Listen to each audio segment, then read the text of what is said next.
আসসালামু আলাইকুম, সবাই কেমন আছেন? আজকে আপনাদের মাঝে ডক্টর নরেন্দ্রনাথ বন্দ্যোপাধ্যায়ের আহ, ওষুধ পরিচয় বইটি থেকে ওষুধ অ্যাব্রোটেনাম সম্পর্কে সংক্ষেপে কিছু আলোচনা করার চেষ্টা করব। অ্যাব্রোটেনাম ওষুধটা আসলে কতটা কার্যকরী একটা মেডিসিন এবং কি এই ওষুধে আহ, এর কার্যকারিতা, এর গুণাগুণ সম্পর্কে সংক্ষেপে আলোচনা করার চেষ্টা করব। আসলে এগুলা আসলে বিস্তারিত আলোচনার বিষয়বস্তু, এগুলা আলোচনা করতে গেলে আসলে অনেক সময়ের ব্যাপার। তারপরেও আমি সংক্ষেপে আলোচনা করার চেষ্টা করছি। আর ভুল হলে ক্ষমা সুন্দর দৃষ্টিতে দেখবেন। অ্যাব্রোটে নামে ডক্টর নরেন্দ্রনাথ বন্দ্যোপাধ্যায় বলতে চেয়েছেন, উনি এর মেডিসিনের প্রথমেই শুরুতেই সারাংশ আকারে কিছু কথা বলেছেন হোমিওপ্যাথি সম্পর্কে। হোমিওপ্যাথি রোগের চিকিৎসা করে না, রোগীর চিকিৎসা করে, অর্থাৎ রোগীর শারীরিক ও মানসিক অস্বচ্ছন্দতার লক্ষণগুলি সংগ্রহ করিয়া সেই মতো ঔষধ ব্যবস্থা করে। কিন্তু ইহা শুনিতে সহজ, যতটা সহজ কার্যত তেমন সহজ নহে। কারণ প্রত্যেক লক্ষণের ভাব ভঙ্গি, ভিত্তি ও বৈচিত্র্যতা বিচার করিয়া তাহাদের যথাযথ মূল্য নিরূপণ ব্যতি রেখে সকল পরিশ্রমই পণ্ড হইয়া যায়। তো অ্যাব্রোটেনামের প্রথম কথা হচ্ছে পর্যায়ক্রমে বিভিন্ন রোগ বা রোগের রূপান্তর। পর্যায়ক্রমে বিভিন্ন রোগ দেখা দেয় এবং কি ওই রোগ থেকে আরেকটা রোগে রূপান্তরিত হয়, এটা উনি বোঝাতে চেয়েছেন। কোনো একটি রোগ আরোগ্য হইবার পর যদি অন্য একটি রোগ প্রকাশ পায় এবং পরবর্তী রোগটি নিরাময় হইবার পূর্বে যদি পূর্ববর্তী রোগটি পুনরায় আত্মপ্রকাশ করে, তা হইলে উপযুক্ত ক্ষেত্রে অ্যাব্রোটেনাম কখনো ব্যর্থ হয় না। মানে কি, যদি কোনো একটি রোগ আরোগ্য হইবার পর, কোনো একটি রোগ সারার পর যদি অন্য একটি রোগ প্রকাশ পায় এবং পরবর্তী রোগটি নিরাময় হইবার পূর্বে, পরবর্তী মানে পরের রোগটা সারার আগে যদি পূর্ববর্তী রোগটি মানে পূর্বের রোগটি আবার পুনরায় দেখা দেয়, তাহলে উপযুক্ত ক্ষেত্রে অ্যাব্রোটেনাম আহ, কখনো ব্যর্থ হয় না। এক্ষেত্রে টিউবারকুলিনাম খুব ভালো কাজ করে। আবার যে ক্ষেত্রে কোনো একটি রোগ কুচিকিৎসার ফলে চাপা চাপা পড়িয়া ভিন্ন মূর্তিতে দেখা দেয়, সেখানেও আমরা ইহার কথা মনে করিতে পারি। ভিন্নাকৃতিতে দেখা দেয় কুচিকিৎসার ফলে, মানে যে ক্ষেত্রে কোন একটি রোগ চাপা পড়ে আর কি, রোগ সাপ্রেসড হয়, সেই সাপ্রেসড হওয়ার কারণেও সেখানেও অ্যাব্রোটেনাম অনেক গুরুত্বপূর্ণ ভূমিকা রাখে। অ্যাব্রোটেনামের মূলে ক্ষয় দোষ বর্তমান থাকে। অ্যাব্রোটেনামের রোগীর দেখা দেখা গেলে দেখা যাবে রোগীটির, এই রোগীর ওষুধের যে পেশেন্ট রয়েছে সেই রোগীর কিন্তু ক্ষয় দোষ বর্তমান থাকবে এবং তার জন্য প্রকৃত চিকিৎসার অভাবে রোগ শক্তি ক্রমাগত রূপ পরিবর্তন করিয়া নব নব রূপে প্রকাশ পাইতে থাকে। যেমন ধরুন, বাত ভালো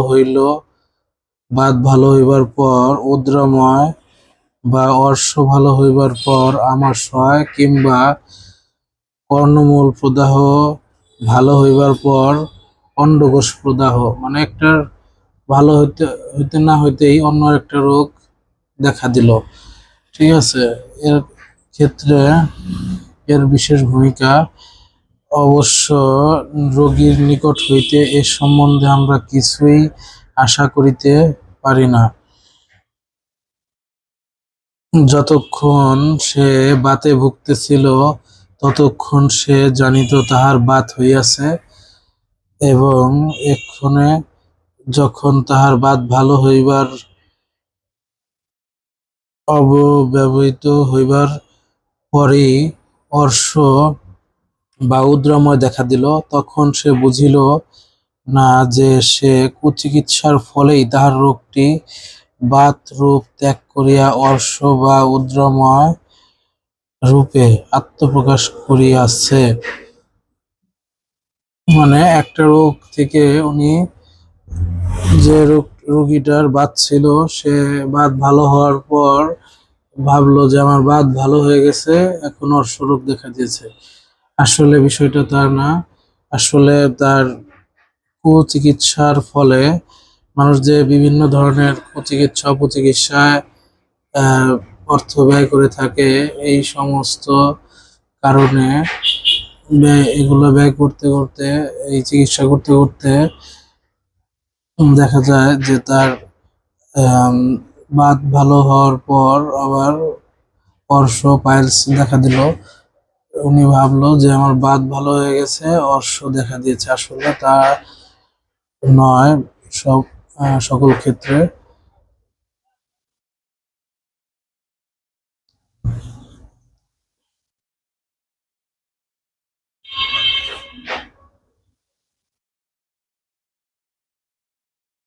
এরপর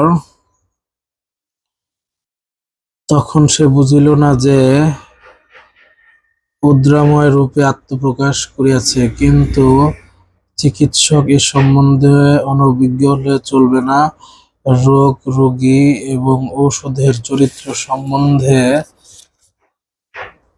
সম্যক উপলব্ধি চিকিৎসকের প্রধান লক্ষ্য হওয়া উচিত। অতএব যেখানে আমরা দেখিব একটি রোগ ভালো হইবার পর আরেকটি রোগ দেখা দিয়াছে, এবং তাহা আরোগ্য হইতে না হইতেই অন্য একটি রোগ দেখা দিয়াছে, বা পূর্ব রোগটি পুনরায় আত্মপ্রকাশ করিয়াছে, সেইখানে একবার অ্যাব্রোটেনামকে স্মরণ করিব। অ্যাব্রোটেনামের বাত আছে, অর্শ আছে, গ্রন্থি প্রদাহ আছে, কিন্তু ইহা তাহার প্রকৃত পরিচয় নহে। পর্যায়ক্রমে বিভিন্ন রোগ কিংবা রোগের রূপান্তর বা হস্তান্তর গ্রহণই তাহার প্রকৃত পরিচয়। যেমন বাত নিম্নাঙ্গ ছাড়িয়া হৃৎপিণ্ড আক্রমণ করিলে, বা কর্ণমূল প্রদাহ ভালো হইয়া অন্ডকোষ আক্রান্ত হইলে। তারপর অ্যাভোডেনামের দ্বিতীয় কথায় উনি বলেছেন উদ্রাময়ের উপশম। কোষ্ঠবদ্ধ অবস্থায় অ্যাভোডেনামের সকল যন্ত্রণা বৃদ্ধি পায়।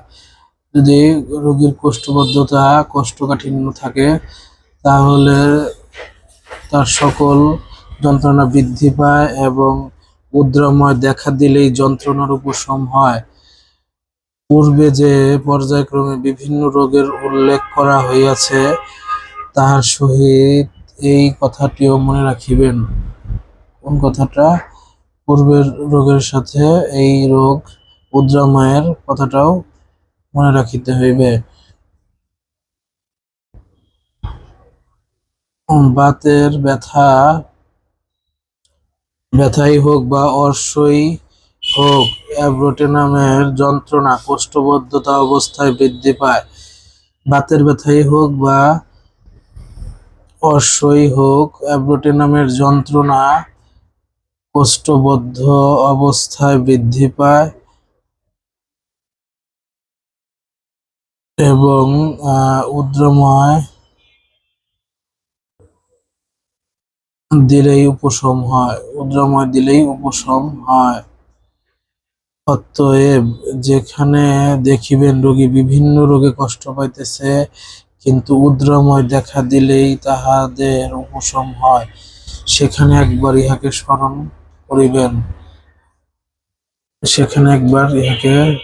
স্মরণ করিবেন। পর্যায়ক্রমে উদ্রাময় ও কোষ্ঠবদ্ধতা।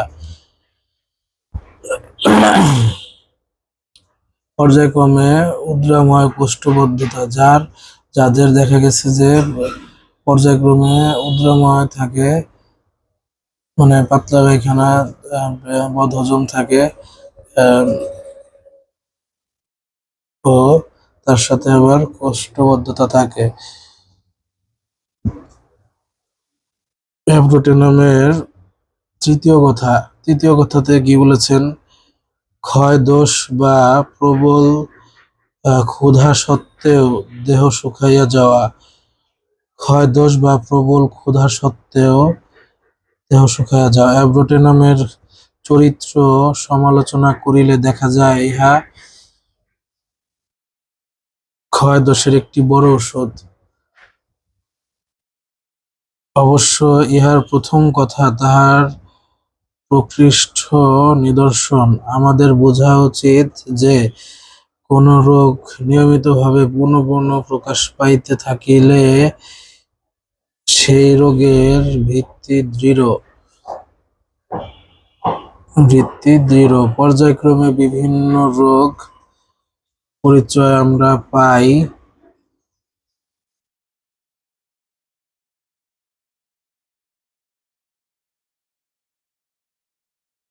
পর্যায়ক্রমে বিভিন্ন রোগ বা রোগের রূপান্তর গ্রহণ আরো মারাত্মক এবং সেই মারাত্মক প্রকৃতির পরিচয় আমরা পাই ইহার তৃতীয় কথায়। তাই আমরা দেখি, প্রবল ক্ষুধা সত্ত্বেও রোগী দিন দিন জীর্ণশীর্ণ হইয়া পড়ে। আয়োডিন, নেট্রামিওর, সেনিকিউলা টিউবারকুলিনাম এর আরো গুরুত্বপূর্ণ ভূমিকা পালন করে এই সমস্ত রোগের ক্ষেত্রে। ছোট ছোট ছেলেরা ঠিক অতি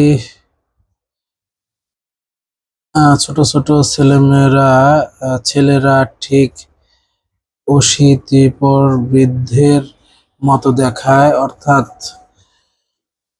কঙ্কালসার হইয়া পড়ে। শীর্ণ দেহ মাথা সোজা করিয়া রাখিতে পারে না। দেহের চর্ম লোল ও শিথিল। ছেলেরা রাক্ষসের মতো খায় বটে, কিন্তু হজম করিতে পারে না। যারা নিয়মিত খায় ঠিকই, কিন্তু শরীরে কোনো কাজে লাগে না, শরীরে হজম হয় না, শরীরে পুষ্টির অভাব থেকেই যায়, তাদের ক্ষেত্রে অ্যাব্রোটেনাম খুবই গুরুত্বপূর্ণ ভূমিকা রাখে।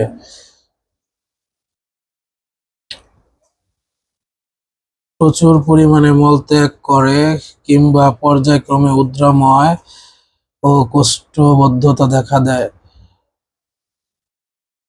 সাইকোসিস এবং সিফিলিস জনিত শুকাইয়া যাওয়া ম্যাডোরিনাম এবং সিফিলিনামেও শ্রেষ্ঠ ঔষধ।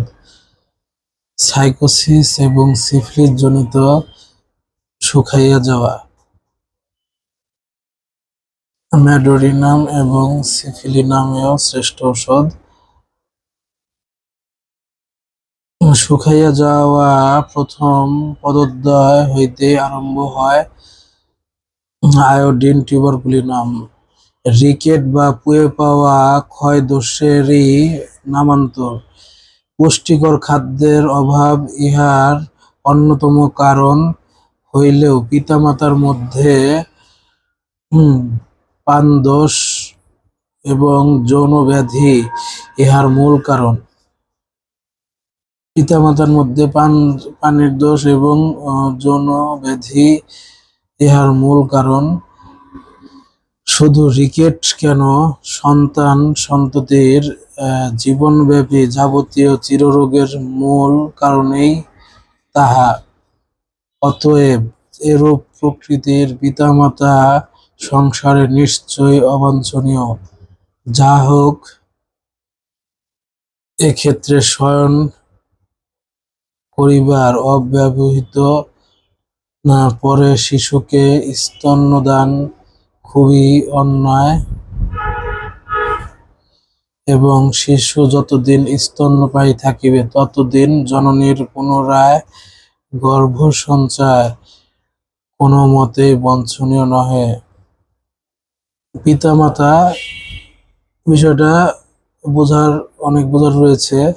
পিতামাতা একত্রে শয়ন করিবার অব্যবহৃত পরে শিশুকে স্তন্যদান খুবই অন্যায়, এবং শিশু যতদিন স্তন্যপায়ী থাকিবে ততদিন জননীর পুনরায় গর্ভসঞ্চার কোনো মতেই বাঞ্ছনীয় নহে। কারণ পিতামাতা যদি এ ধরনের রোগে আক্রান্ত থাকে, তাদের জননীর মাতার যদি স্তন শিশু পান করতে থাকে, তাহলে এই রোগ ব্যাধি মায়ের বুকের দুধের মাধ্যমে সন্তানেরও কিন্তু দেহে ছড়িয়ে যেতে পারে।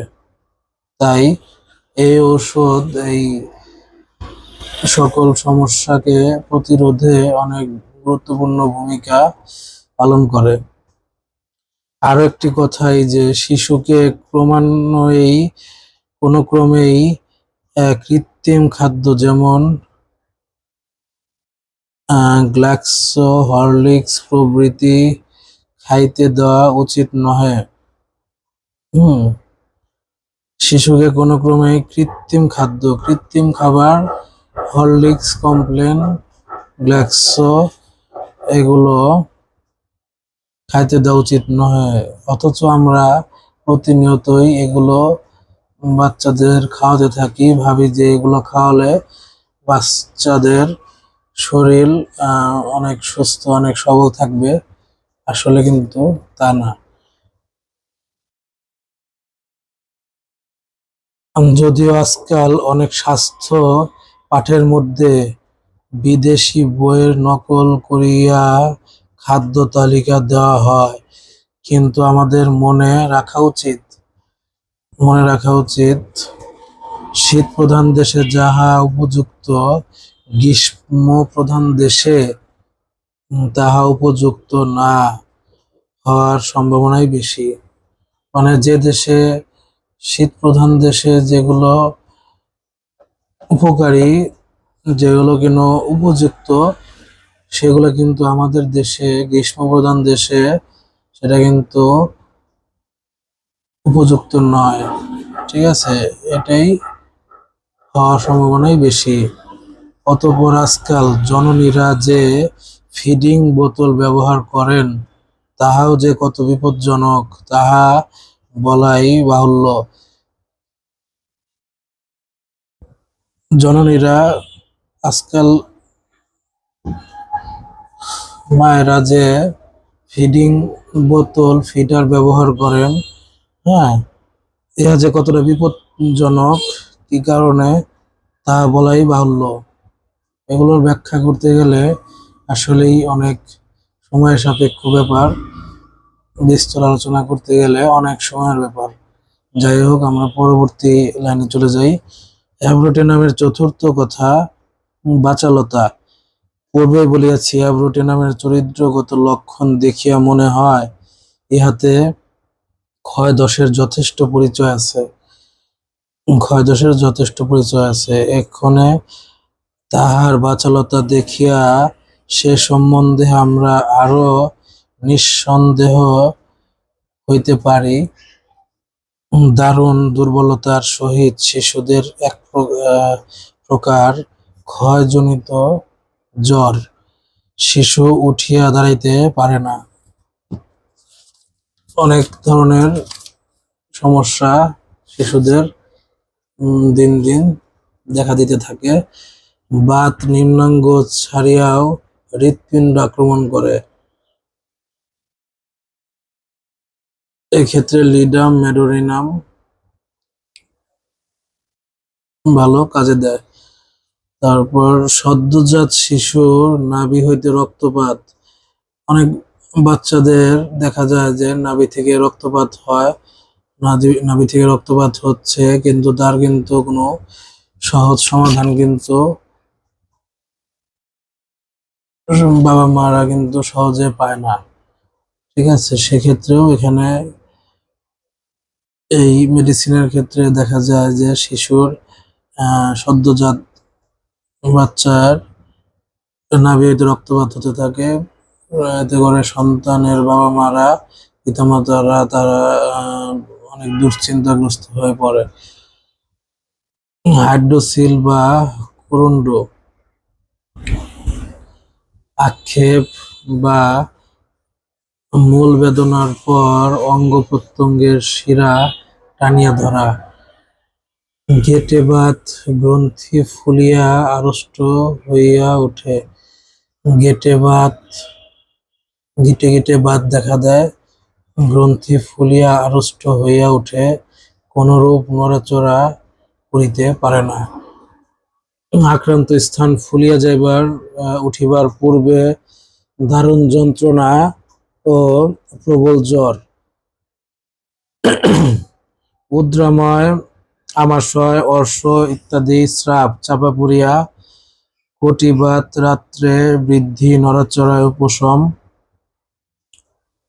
পেটের মধ্যে ব্যথা ও বমি, হঠাৎ স্বর ভঙ্গ হয়, ক্রুদ্ধ ভাব ও শীতার্থ, এ সমস্ত লক্ষণ অ্যাব্রোটেনামের রোগীদের মাঝে দেখা যায়।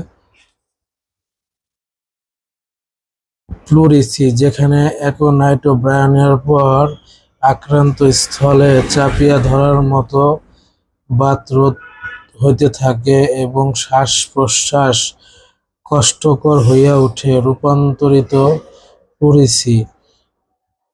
প্লুরিসি হচ্ছে ফুসফুসের একটি ফুসফুসে পানি জল জমা আর কি। হ্যাঁ, ফোড়া হিপারের পর অনেক সময় অ্যাব্রোটেনামেও ব্যবহৃত হয়, তবে অ্যাব্রোটেনামের লক্ষণ বর্তমান থাকা চাই।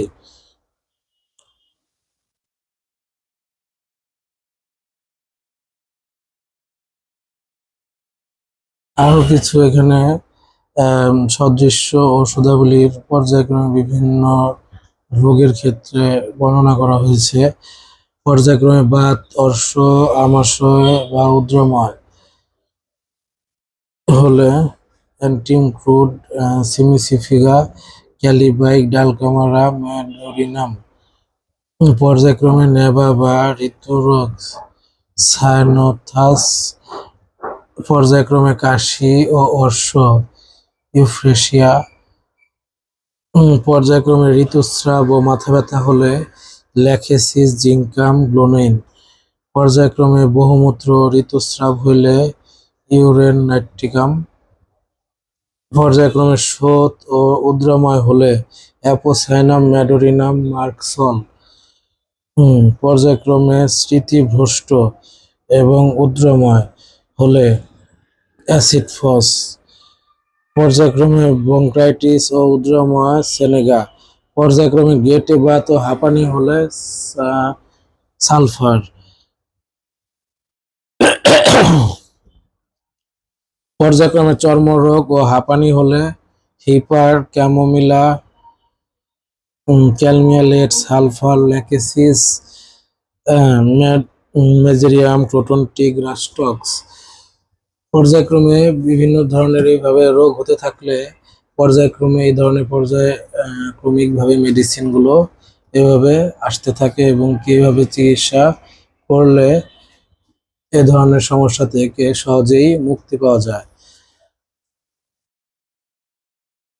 পর্যায়ক্রমে চর্মরোগ, আমাশয় হলে মানে যাদের পর্যায়ক্রমে চর্মরোগ আছে তার সাথে আবার আমাশয় দেখা দিচ্ছে, সেখানে অ্যালোসকোটিনা পডোফাইলম খুবই কার্যকরী। পর্যায়ক্রমে বাত ও আমবাত, আর্টিকা ইউরেন্স। পর্যায়ক্রমে বাত, ব্যথা ও প্রলাপ, প্লাম্বাম মেট। পর্যায়ক্রমে পেটে ব্যথা ও চক্ষু প্রদাহ, ইউফ্রেশিয়া। পর্যায়ক্রমে বাত ব্যথা ও বাত সরি পর্যায়ক্রমে